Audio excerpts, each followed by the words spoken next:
At NSI, we have three core values: human capital, service excellence, and integrity. Human capital, we build a relationship with our client based on respect, responsiveness, and trust. Service excellence, we commit to listen, understand, and deliver the outcome desired by our clients. Integrity, we are referred to integrity before the law. We will tell our client the truth about their problem, no matter what they have done was right or wrong. We will also to advise them what is the best way resolution for the problem following the prevailing law. Why HSI Consulting? Right service, right time, right people. Halo, berjumpa kembali dengan saya Ari Irvano dari HSI Academy. Para sobat HSI Academy, kali ini saya akan berdiskusi memaparkan tentang keberatan, tentunya keberatan pajak, karena HSI Academy ini memang dikhususkan untuk pajak. Ya, keberatan ini menjadi satu hak dari wajib pajak yang belum banyak diketahui oleh para wajib pajak. Karena apa? Karena wajib pajak merasa jika mengajukan keberatan, maka banyak permasalahan yang akan timbul. Sebelumnya, orang berpikir lebih baik, sudahlah kita bayar berapa, kita kenakan pajak berapa, kita bayar. Tapi sebenarnya, kalau kita teliti dengan seksama, ya teliti lagi ya, apa sengketa-sengketa yang ada, sebenarnya banyak wajib pajak mempunyai kesempatan untuk menang. Tapi karena mereka tidak tahu caranya bagaimana bersengketa, bagaimana implikasinya, apa akibatnya, maka banyak dari wajib pajak tidak mengajukan keberatan. Nah, tujuan saya membuat video pada sore ini ya untuk memberikan paparan pemahaman tentang keberatan kepada rekan-rekan wajib pajak, khususnya rekan-rekan HSI Academy yang mengikuti video ini. Oke, sebelum kita membahas tentang keberatan, saya membahas tentang pemeriksaan dulu. Karena keberatan ini awalnya biasanya banyak permasalahan sengketa pajak timbul dari pemeriksaan. Walaupun tidak selalu di pemeriksaan, bisa dari SP2DK, bisa dari surat STP, ya, atau bisa langsung dari surat bukti permulaan. Tetapi biasanya dimulai dari pemeriksaan. Nah, hasil dari pemeriksaan ini biasanya berupa surat keterangan pajak. Nah, sebelum dilakukan atau diberikan surat keterangan pajak, biasanya wajib pajak itu diberikan kesempatan dalam membahas hasil temuan, apakah setuju, tidak setuju, dan setelah itu wajib pajak masih diberikan kesempatan pula untuk melakukan uji materi, uji materi temuan dari pemeriksa ke tingkat selanjutnya ke Kanwil, ke rekan-rekan penelaah dari Kanwil. Proses tersebut dinamakan quality assurance. Nah, jika dua tahap ini sudah dilewati, biasanya kantor pajak akan memberikan satu surat ketetapan pajak. Nah, bisa pajak menjadi kurang bayar, lebih bayar, dan macam-macam. Nanti akan kita bahas lebih lanjut pada slide berikutnya, pada paparan berikutnya. Nah, saya akan mulai dari definisi keberatan. Apa sih keberatan itu? Keberatan yang dimaksud dalam undang-undang pajak sebenarnya tidak terdefinisikan dengan jelas, tidak dituliskan. Saya sudah mencoba mencari di batang tubuh, penjelasan, dan pasal-pasal yang menyebutkan tentang definisi keberatan, tidak ada, rekan-rekan sekalian. Makanya definisi keberatan ini menurut saya sendiri ya. Kalau definisi keberatan menurut saya sendiri adalah proses penyelesaian sengketa perpajakan yang diajukan oleh wajib pajak kepada Ditjen Pajak atas perbedaan pendapat pada hasil pemeriksaan pajak yang tertuang dalam surat ketetapan pajak atau disebut SKP. Jadi, keberatan ini selalu berhubungan dengan surat ketetapan pajak, yang dimana surat ketetapan pajak ini merupakan hasil dari pemeriksaan. Jadi Bapak Ibu sekalian, yang dapat diajukan keberatan itu adalah surat keterangan pajak, karena sebenarnya surat keterangan pajak ini bisa bermacam-macam produknya ya. Ada namanya surat keterangan pajak, ada surat namanya keputusan ya. Apa sih perbedaannya ketetapan dan keputusan itu ya?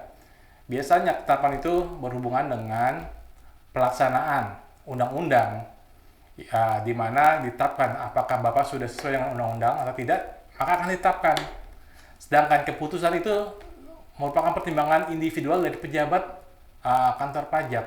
Bapak mengajukan keberatan, nanti produk hukumnya berupa keputusan. Nah, jadi ada perbedaan antara ketetapan dan keputusan. Yang kita ajukan adalah ketetapan dan hasilnya adalah keputusan. Ya, Bapak mengajukan keberatan atau SKPKB ya, maka akan mendapatkan putusan dari hasil pengajuan Bapak berupa surat keputusan keberatan. Lalu dasar hukum daripada keberatan ini ya, ini diatur dalam pasal 25 ya. Pasal 25 Undang-Undang Nomor 7 Tahun 2021 tentang harmonisasi peraturan perpajakan. Pasal ini tidak berubah ya, pasal 25 ini tetap di pasal 25. Maksud saya pasalnya tidak berubah, tidak pindah ke pasal-pasal yang lain, tetapi tetap di pasal 25. Jadi sebelum berlakunya Undang-Undang Nomor 7 Tahun 2001 ada bermacam-macam undang-undang ya. Dari Undang-Undang tahun 84, tahun 2000, dan 2008, ini semua sama di pasal 25. Nah, di pasal 25 ini menyebutkan hal tentang keberatan. Lalu aturan turunannya berupa PMK nomor 202 yang merupakan perubahan atau merubah PMK nomor 9 tahun 2013 tentang tata cara pengajuan dan penyelesaian keberatan. Jadi semua hukum acara tentang tata cara pengajuan keberatan ini diatur di dalam PMK nomor 9 dan sedikit diubah dalam PMK nomor 202 tahun 2015. Dan aturan selanjutnya, dan ini terakhir terbit, yaitu tahun 2020 tentang tata cara penyampaian surat keberatan, yaitu Per Dirjen nomor 14 /PJ/2020 tentang tata cara penyampaian surat keberatan secara elektronik atau e-filing. Jadi rekan-rekan sekalian, saat ini zaman sudah digitalisasi. Jadi kantor pajak memberikan kesempatan, memberikan kemudahan ya. Kalau kesempatan dan kemudahan sama aja. Menurut saya sih kemudahannya. Karena rekan-rekan tidak perlu lagi untuk datang ke kantor pajak untuk mengirimkan surat atau mengirim lewat pos. Tetapi bapak-bapak yang sudah bisa mengakses DJP online, ya saya yakin rekan-rekan sekalian sudah tahu tentang DJP online karena hampir ya rata-rata para wajib pajak sekarang sudah melakukan pelapor SPT melalui DJP online. Nah, di situ Bapak bisa melihat di DJP online ada satu fitur baru namanya fitur objection ya. Ini objectionnya adalah bagaimana cara mengajukan keberatan via online. Jadi ini diatur dalam Per nomor 14 tahun 2020. Ini merupakan hal baru. Nah, selanjutnya produk apa saja sih yang dapat diajukan keberatan ya? Ya, produk yang dapat diajukan keberatan itu ada 5 rekan-rekan sekalian, yaitu surat ketetapan pajak kurang bayar atau SKPKB. Nah, lalu yang kedua, surat ketetapan pajak lebih bayar atau SKPLB. Yang ketiga, surat ketetapan pajak kurang bayar tambahan SKPKBT. Yang keempat, surat ketetapan pajak nihil. Dan yang 5, pemotongan dan pemungutan pajak oleh pihak ketiga. Jadi ini 5 hal yang dapat diajukan keberatan, rekan-rekan sekalian. Sedangkan materi yang diajukan keberatan itu terdiri dari 3 hal, yaitu jumlah besaran pajak. Yang kedua, jumlah kerugian berdasarkan ketentuan peraturan perundang yang berlaku. Yang ketiga, materi maupun isi dari pemungutan atau pemotongan pajak. Jadi Bapak Ibu sekalian, rekan sekalian, sebenarnya yang diajukan keberatan itu sebenarnya hanya mengenai materi penafsiran undang-undang, perbedaan undang-undang. Jadi jika rekan-rekan ingin mengajukan keberatan, sebaiknya dilihat dulu apakah ini materinya memang berhubungan dengan penafsiran, ya penafsiran yang menyebabkan jumlah besaran pajak menjadi lebih besar, lebih kecil, ya, itu semua seharusnya merujuk pada penafsiran undang-undang, penafsiran hukum, bagaimana pelaksanaannya. Sedangkan dalam hal-hal sengketa yang berkaitan dengan tata cara pemeriksaan, ya, perhitungan, salah tulis, ya, itu diatur dalam pasal yang lain, bukan keberatan, itu pasal 36, ya.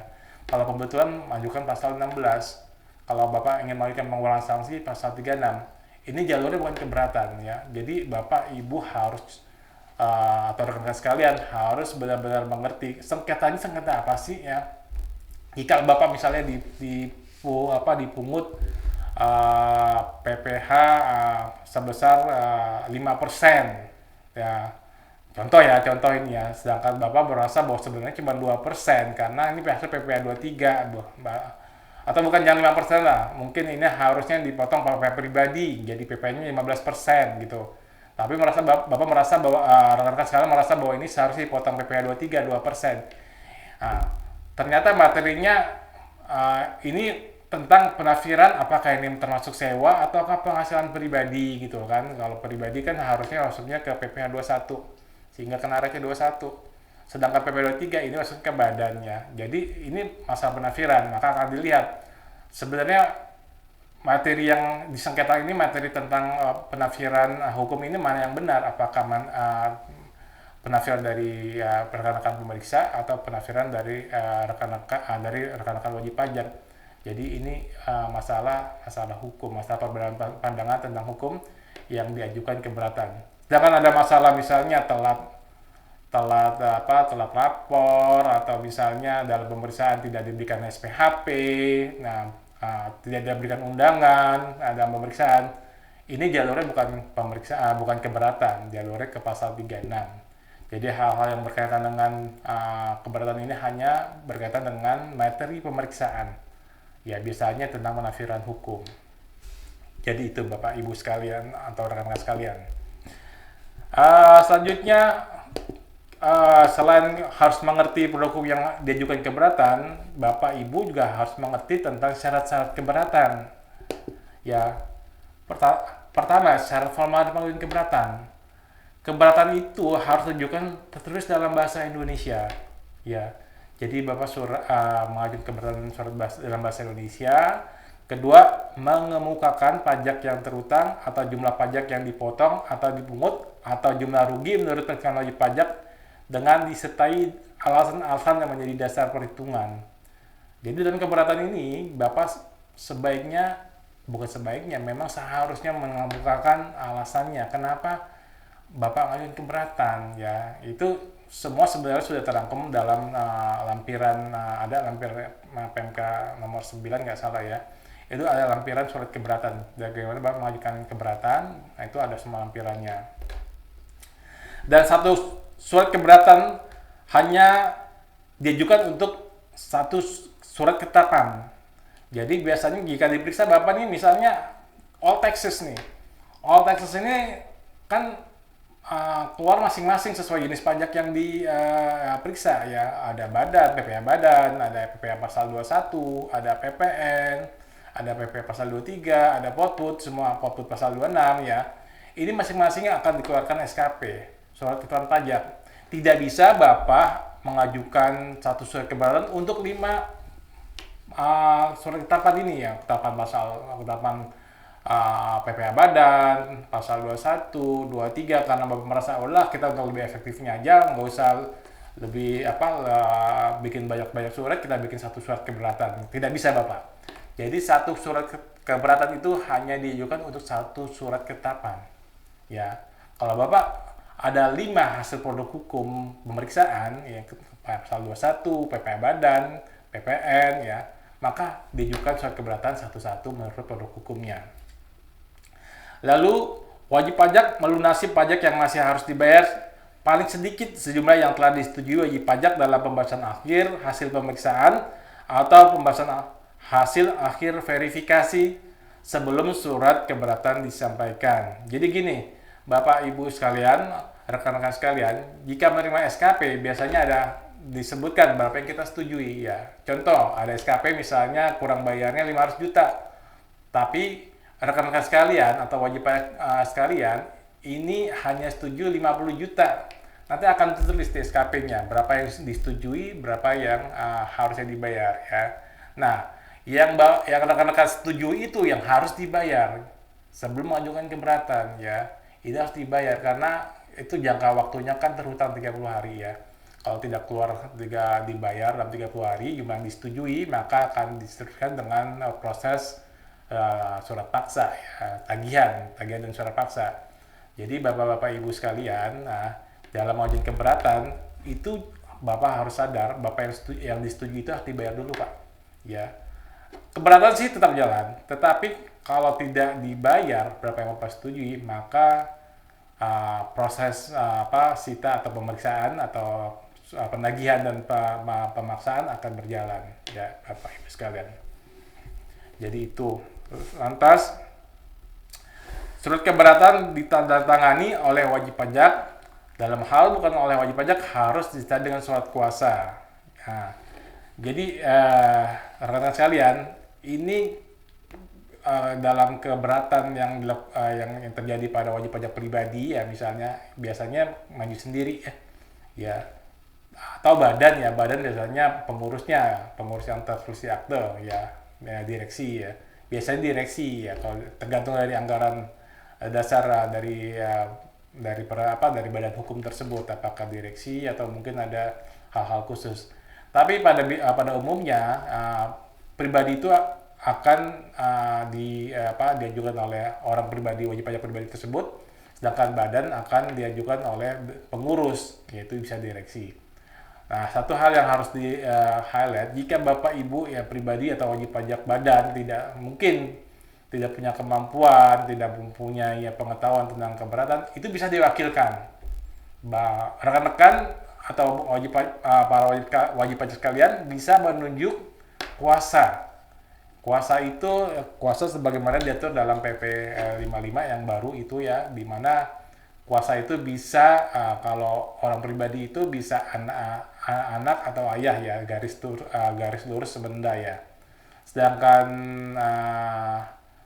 bisa juga diwakili oleh orang yang punya keahlian dan pengetahuan tentang pajak ya.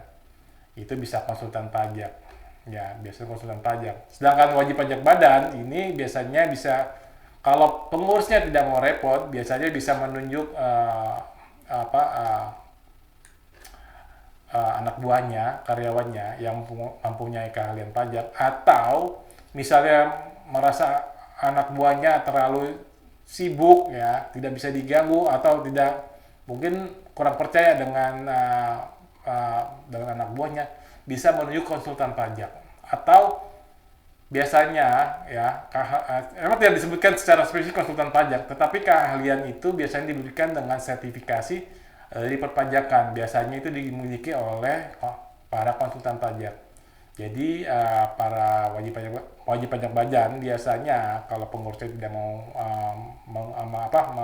maju sendiri karena tidak mengerti, karena tidak punya waktu, maka biasa menunjuk konsultan pajak sebagai kuasa untuk mengajukan keberatan, Bapak Ibu sekalian. Nah, itu sedikit tentang kuasa wajib pajak, Bapak kalian. Lalu dalam proses keberatan itu apa aja sih ya? Bagaimana sih gitu ya? Sebenarnya jangka waktu yang perlu diperhatikan oleh rekan-rekan sekalian adalah jangka waktu pengajuan keberatan ya. Keberatan harus diajukan dalam jangka waktu 3 bulan sejak tanggal SKP atau surat keterangan pajak dikirimkan, atau sejak tanggal pemotongan atau pemungutan oleh pihak ketiga. Jadi rekan-rekan sekalian harus berhati-hati tentang pengajuan jangka waktu pengajuan keberatan ini, karena telat sehari saja itu menjadi gagal formal ya, karena banyak rekan-rekan yang tidak tahu ya, oke lah kita ajukan keberatan tapi sudah lewat 3 bulan gitu kan, karena untuk mikir-mikir, ngitung-ngitung lagi, menyiapkan dokumen, tapi sudah lewat waktu 3 bulan. Nah ini kurang baik ya. Jadi kalau menurut saya, kalau Bapak memang rekan-rekan sekalian sudah merasa kuat ya, ini pemeriksa kayaknya kurang apa ya, kurang teliti, atau pemeriksa kayaknya kurang sepaham ya dengan kita ya. Mungkin kita harus ajukan keberatan, cepat-cepat ajukan keberatan sebelum 3 bulan, karena kalau telat formal ya gagal formal percuma, karena walaupun Bapak mempunyai dokumen yang kuat, alasan yang kuat, kalau sudah gagal formal ya sudah, tidak ada intinya, tidak ada gunanya gitu. Kecuali apabila wajib pajak dapat menunjukkan bahwa jangka waktu tersebut, jangka waktu maksudnya jangka waktu 3 bulan, tidak dapat dipenuhi karena keadaan di luar kekuasaan wajib pajak. Biasanya ini berhubungan dengan force majeure. Force majeure itu bisa gempa bumi, huru hara, ya banjir, rusak ya. Tapi ini agak repot, Bapak Ibu sekalian. Jadi sebaiknya kalau memang ingin mengajukan keberatan, ya langsung aja keberatan gitulah. Karena jangka waktu 3 bulan ini kadang-kadang bisa terlewati, karena kan 3 bulan itu lama, tapi kalau kita menyusun surat keberatan biasanya oh iya kurang ini, akhirnya jangka waktunya menjadi pepet ya. Jadi menurut kami sarankan jika merasa kuat case-nya sudah kita ajukan keberatan buru-buru ya. Oke. Lantas hal lainnya yang mungkin kita bahas di sini, kita paparkan di sini adalah tentang proses keberatan. Keberatan itu selain jangka waktu, apa sih yang dilakukan, kegiatan apa saja dalam keberatan ya. Biasanya keberatan itu tidak jauh dari pinjam dokumen Pak, ya, Bapak Ibu ya. Ya, pertama peminjam dokumen atau permintaan keterangan ini akan diberikan kepada wajib pajak ya, dan wajib pajak harus memberikan dokumen yang diminta itu paling lambat 15 hari setelah tanggal surat pinjaman atau permintaan dikirimkan. Lalu apabila tidak dipenuhi dan ditemukan surat pinjaman yang pertama, maka pihak penolak keberatan, pihak kantor pajak akan memberikan surat permintaan kedua ya, dari tanggal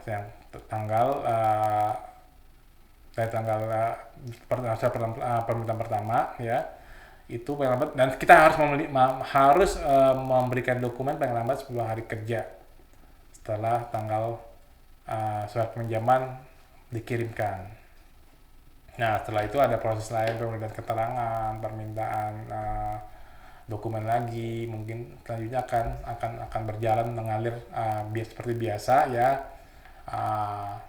Nah, kalau di pemeriksaan kita ada namanya pembahasan akhir, maka di keberatan ini ada prosesnya sama dengan pembahasan akhir, tapi namanya bukan pembahasan akhir, tetapi namanya surat undangan untuk pembahasan SPUH ya.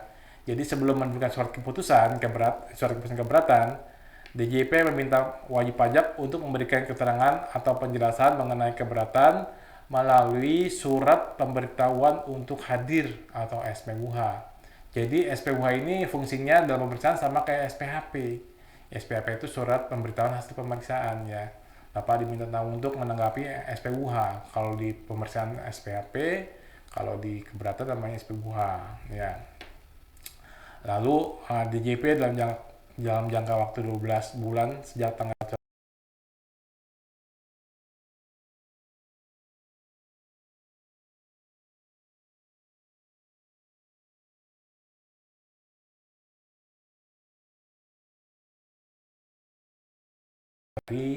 misalnya bulan September 2023, maka dalam jangka waktu Agustus 2024 keberatan ini harus diselesaikan oleh kantor pajak ya. Kantor pajak harus memberikan keputusan menolak atau mengabulkan ya. Ini harus selesai dalam jangka waktu 12 bulan. Nah, sedangkan hasil keputusan itu ada beberapa macam nih. Yang pertama, putusan yang mengabulkan seluruhnya ya. Jadi dari hasil SPWA itu setelah Bapak memberikan penjelasan, alasan, serta semua dokumentasi tambahan, maka diberi keputusan nih. Kalau mau luas seluruhnya, berarti semua keberatan Bapak akan kabulkan seluruhnya. Bapak keberatan tadinya misalnya 500 juta, Bapak keberatan pajak kurang yang masih harus dibayar 500 juta. putusan mengabulkan seluruhnya, maka seluruh dari 15 juta itu akan diterima, dan pajak kurang bayarnya atau pajak yang masih harus dibayar menjadi nihil, ya. Itu bunyi putusannya. Lalu putusan yang kedua itu putusan mengabulkan sebagian. Nah, jadi jika Bapak misalnya diputuskan hanya 260 juta yang dikabulkan, 260 juta lagi masih tetap ditolak, maka akan bunyi amar putusannya menjadi mengabulkan sebagian, ya. Jadi mengabulkan sebagian, atau putusan menolak. Menolak ini menolak seluruhnya, ya, menolak seluruhnya. Jadi kalau mengabulkan seluruhnya, mengabulkan sebagian, kalau menolak seluruhnya. Jadi 15 juta ini semua ditolak. Ya, jadi Bapak tidak dapat apa-apa, tidak ada pengabulan dari atau jumlah yang dikabulkan dari pihak kantor pajak, biasanya kanwil, ya, kanwil pajak, kita kabarkan mungkin kanwil pajak. Lalu keputusan menambah besaran jumlah pajak yang masih harus dibayar, ini yang harus hati-hati, ya. Kalau Bapak ingin mengajukan keberatan, kalau memang ternyata ada yang Bapak sadar, oh ya ini mungkin salah, ya bayar aja gitu kan. Tapi ini karena putusan dari keberatan itu bisa menambah besaran jumlah pajak yang masih harus dibayar, ya.